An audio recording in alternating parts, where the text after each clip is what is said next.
सब केहू के प्रणाम। गोधन कुटे के एगो गीत सुनाओ तनी, सुनी जा आ कमेंट में जरूर बताई जा कि गीत कैसन लागल है। राम भैया के लाली घोड़िया की हाटे बाटे दौड़ल जाए। श्याम भैया के लाली घोड़िया की हाटे बाटे दौड़ल जाए। पान खाई के मुँह बिहसल नारियल फोरी फोरी खाए। पान खाई के मुँह बिहसल नारियल फोरी फोरी खाए। आवारा कूटनी भावारा कूटनी जम के दुआर। आवारा कूटनी भावारा कूटनी जम के दुआर। कूटनी भैया के दुश्मन आठो पहर दिन रात।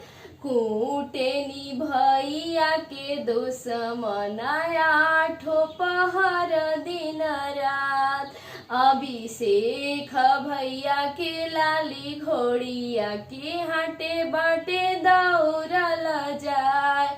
अनिकेत भैया के लाली घोड़िया की हाटे बाटे दौड़ल जाए।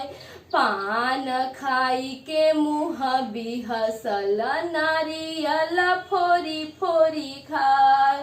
पान खाई के मुँह बिहसल नारियल फोरी फोरी खाए। आवारा कूटनी भावारा कूटनी जम के दुआर। आवारा कूटनी भावारा कूटनी जम के दुआर। कूटनी भैया के दुश्मन आठो पहर दिन रात। कूटनी भैया के दुश्मन आठो पहर दिन रात। बहुत बहुत धन्यवाद गीत सुने खातिर।